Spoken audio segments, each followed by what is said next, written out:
Bonsoir. Mon point de vue, la suite de mon point de vue, puisque je vous ai fait quelques semaines de suite mon point de vue sur l'euro USD.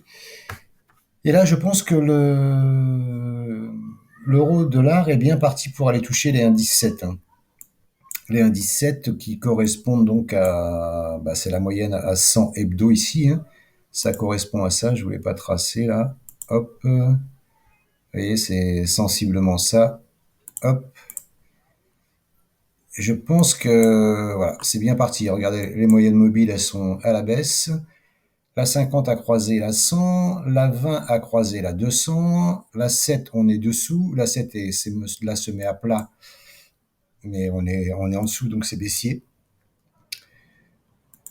D'un point de vue hebdo, on était depuis 4 semaines ici au niveau de la moyenne 50 hebdo, qui était à sensiblement. Là, je l'ai mis au prix au prix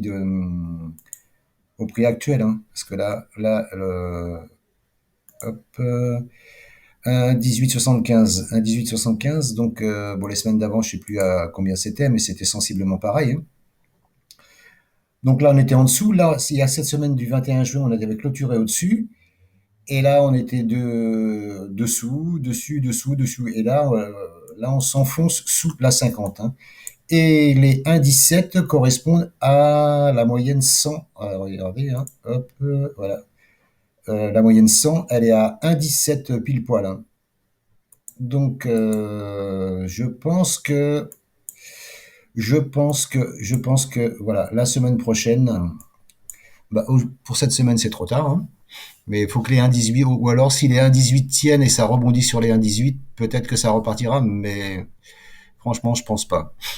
Et si on jette un œil sur le dollar pareil, donc il clôturait les semaines d'avant sous la 50 hebdo, et là, regardez cette semaine, hein. Si vous regardez les vidéos que je vous avais fait avant, on était toujours sous la 50 hebdo, hein, qui était là, hein, qui était sensiblement à 92,32, 92,33. Là, elle a 92,33 pile poil, hein, je l'ai pris encore une fois ici, hein, 92,33, hein, voilà, hein.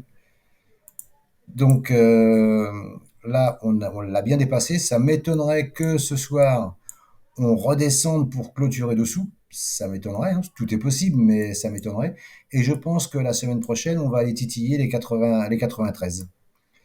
Il y a cette oblique à casser là. Il y a cette oblique à casser là, ici, qui part d'ici, là, cette mèche ici, cette mèche ici. Et voilà, ça nous fait une oblique et c'est bon, ça maintient encore les prix. Mais je pense que ça va casser, hein, vu la puissance que, voilà, hein, regardez la 7, elle passe la 20. Ça, c'est l'hebdo, hein, donc c'est quand même assez important, hein. C'est assez important, hein.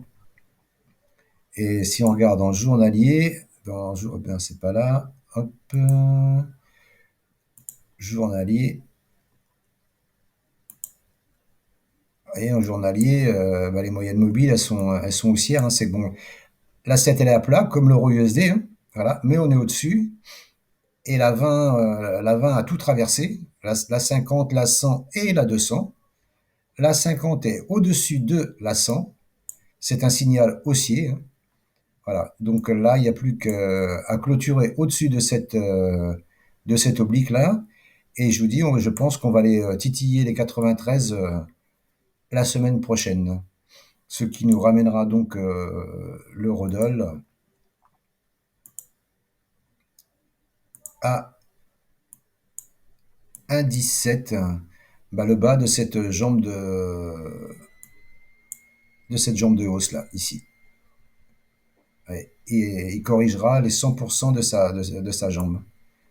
Voilà ce que je pense pour la semaine prochaine sur l'euro-dollar. Je vous remercie de m'avoir écouté. Si cette vidéo vous a plu, n'hésitez pas, likez. Et je vous dis à la prochaine fois. Bye bye, ciao.